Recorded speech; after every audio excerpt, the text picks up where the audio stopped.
This is Mark Schmurley, host of Living in the Promised Land, your immigrant rights podcast. And I wanted to do a quick video about the effects of what we all were shocked by to some degree over the weekend, at least shocked because it happened in the middle of the night. The abduction, people say kidnapping. Um, the term used in the media is I guess not kidnapping, I guess abduction, but it was um, the raid on Venezuela. It looks like the one of the heads of the military worked with the U.S. And gave them some coordinates and all, and the U.S. went in and I mean, with our military budget, it's good we have well trained commandos who can do things like this. So they did. They captured, kidnapped, however you want to say it. Captured is the word they use. President Maduro and his wife,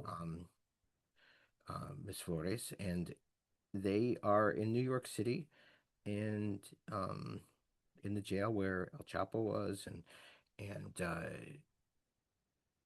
um,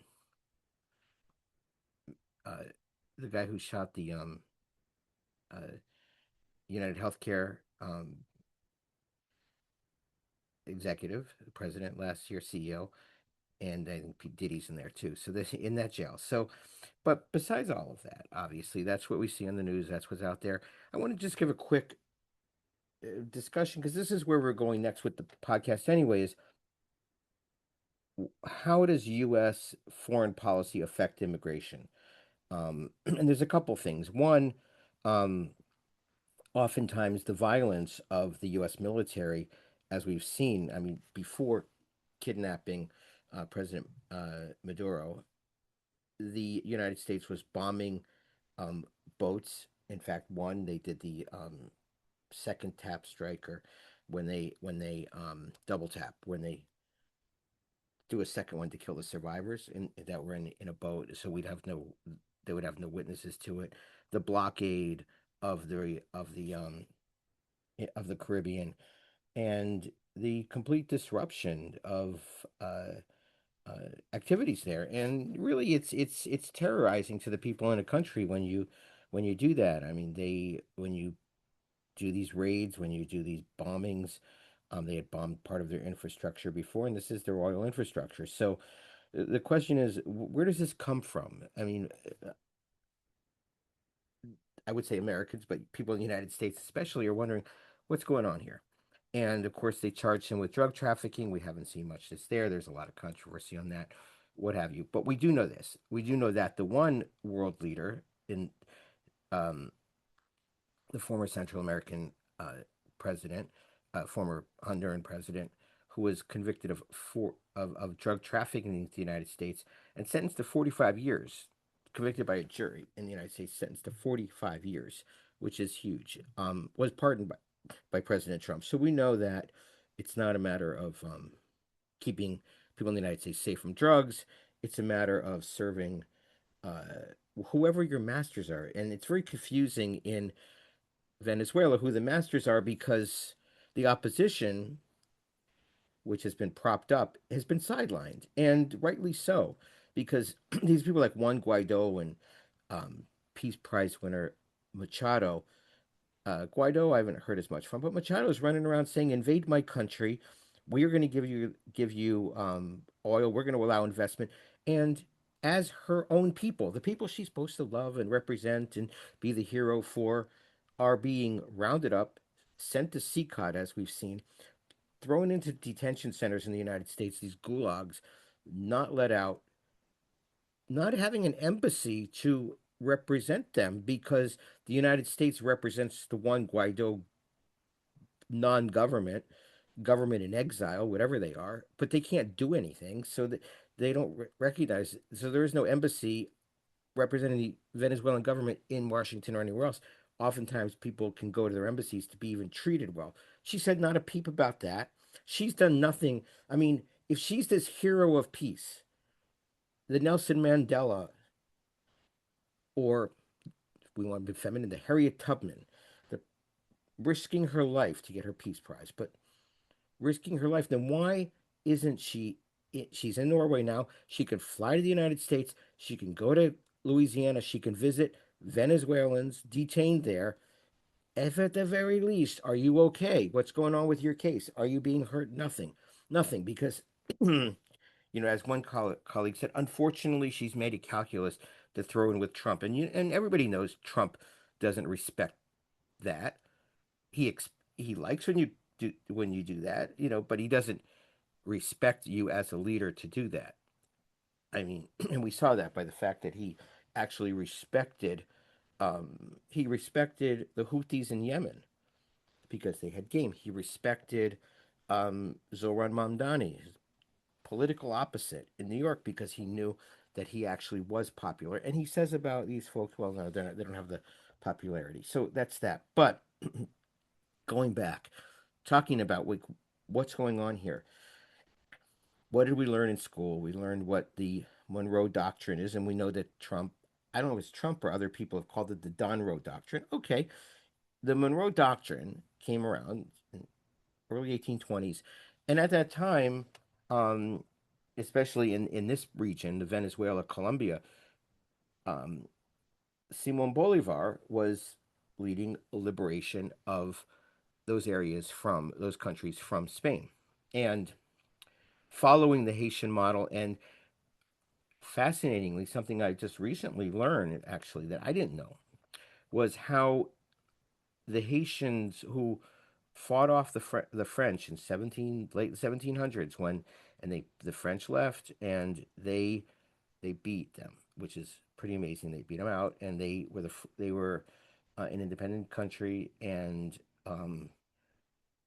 a slave revolt, essentially. And they told Bolivar, basically, you're not going to be like the United States, where you have a quote revolution led by slaveholders, a constitution that protects property owners.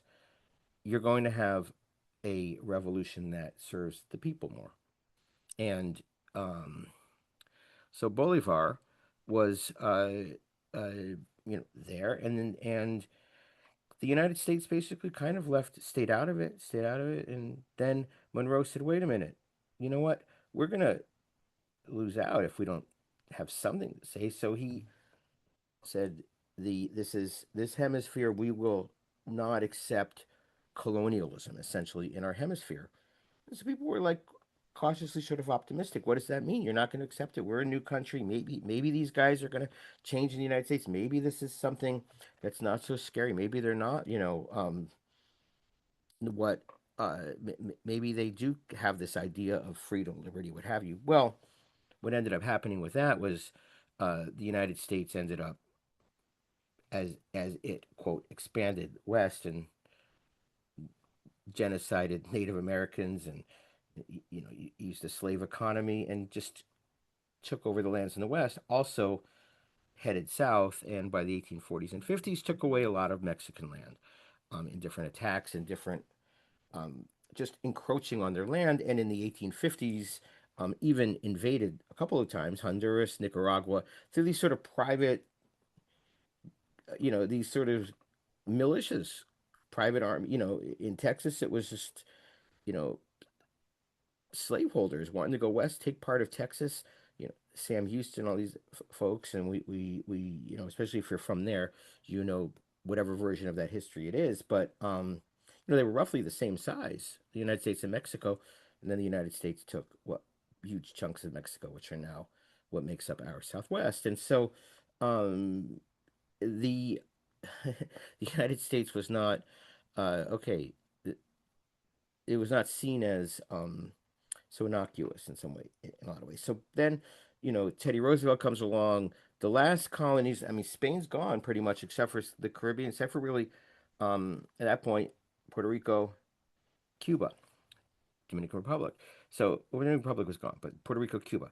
And so in 1898, we learned as the Spanish American War, but basically the United States, took the side of the Cuban populace fighting Spain and helped them to be liberated, and then took over, Customs House, took over, uh, and that's when the Roosevelt, what's called the Roosevelt corollary. It's what we learn. It's one of those terms we've learned. But basically, what it was is closer to where Trump is. We're going to not only is this sort of our hemisphere that we're going to keep the Europeans out of, but we're also going to um, protect them by not making them debt ridden to the colonial powers. Because of course, Europe, United States does this too. One of the ways that you get out of colonialism is you force debt on these countries. You give them loans, you force them to be indebted to you, which is what happened in post-colonial Africa. It's what happened in the US South, where workers were working for the same people that enslaved them, um, but they were working in a debt peonage kind of system. And so this is what was going on in Cuba. The United States assumed their debt. Whoa, you don't have a debt to Europe, but we'll take it over. But hey, we're on the same team. So soon learning that being on the same team meant you have to have our companies coming in. We'll drill for your oil. We'll control your agriculture, etc. And actually, in Cuba in the 30s, Cubans revolted against that, which was really the first overthrow in the late 20s, 30s, and you had revolts throughout Central America, throughout the Caribbean. You had it in Nicaragua. The U.S. put troops in Nicaragua, and that's where Sandino rose up and fought uh, um, the within Nicaragua, and by this has been something that independence of the United States with resources, et cetera, is something that's gone back and forth. And essentially, in Venezuela is kind of the big one because it has oil. It has oil. It has a lot of oil, and it has other resources. And so, Venezuela, I mean, some great. If you look on the internet, you will see videos of Richard Nixon.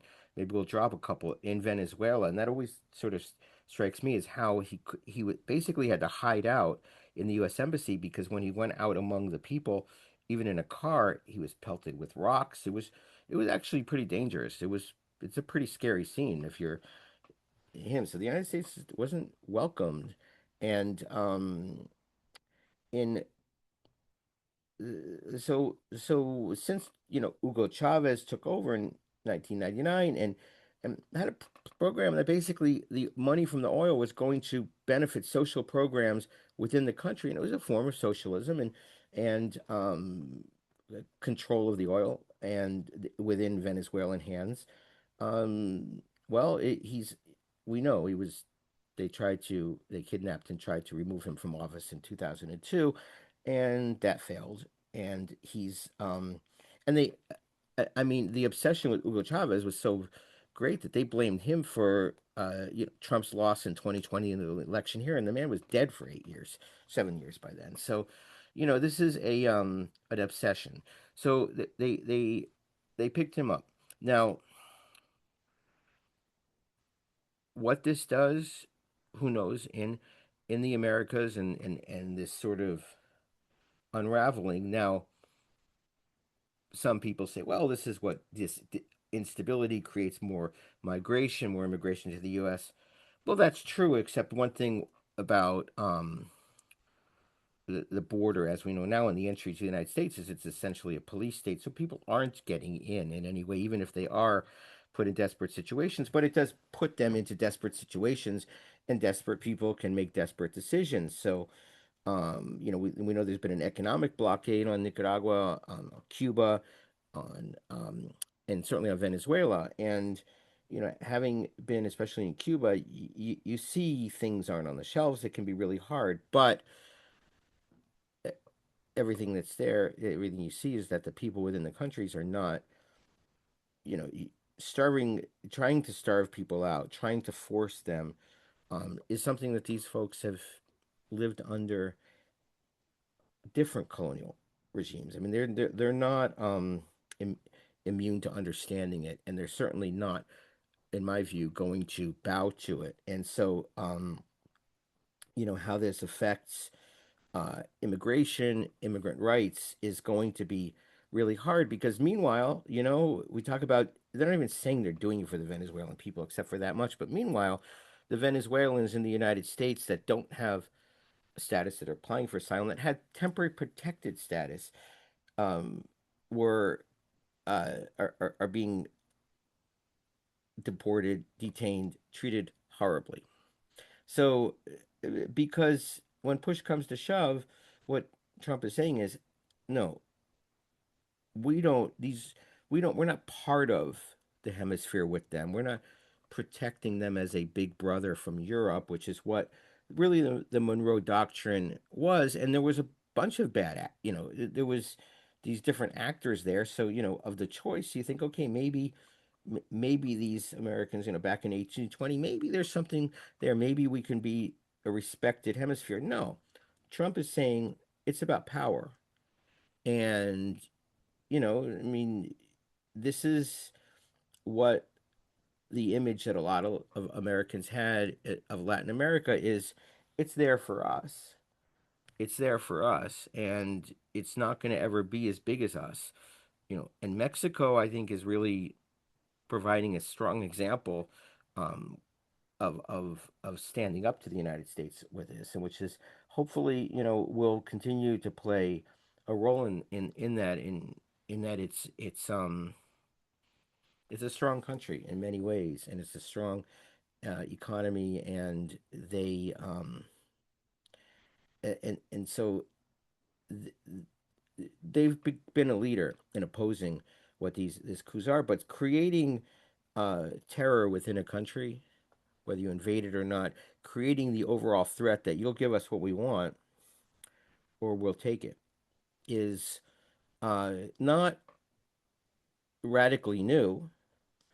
It's this language hasn't been spoken in half a century or more, but it's something we're used to, and how this affects immigration into the United States, I don't know, but it certainly affects people within the United States. And again, this is sort of my analysis, but as we in the United States, we who are developing what do we want as a country, and what do we love about our country, and what do we not want to project in the world? Because whether it's Donald Trump, Joe Biden, whomever, they're wearing it for us in a sense, projecting to the world.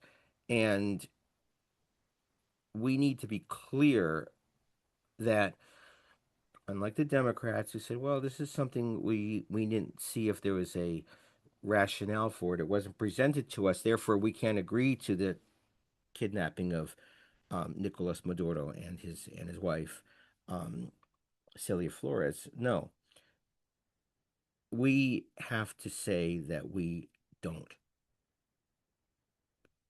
we don't promote, and we don't encourage, we don't promote violence, and we don't act in violence.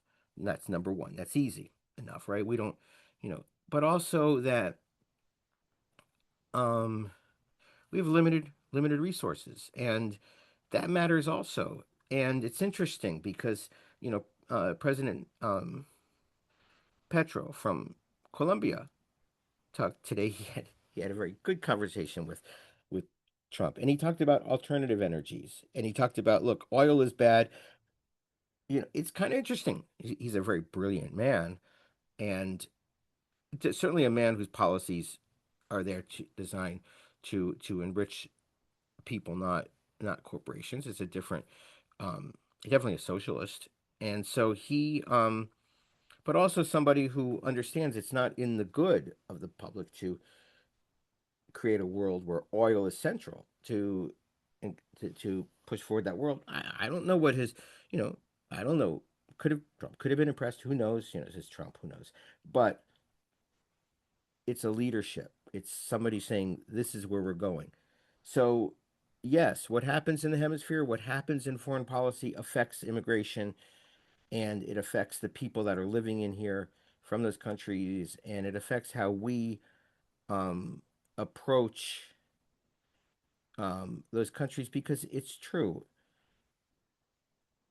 People in the United States are easily um, confused by mass migration and when this happens, and it's easy to throw politics at it. But also, people don't want to have to flee their countries. People don't want to have to go through the arduous task of getting to the United States and the danger and leaving their land, leaving their town, leaving their family for something uncertain to be able to work, to be able to feel safe, etc. And so um,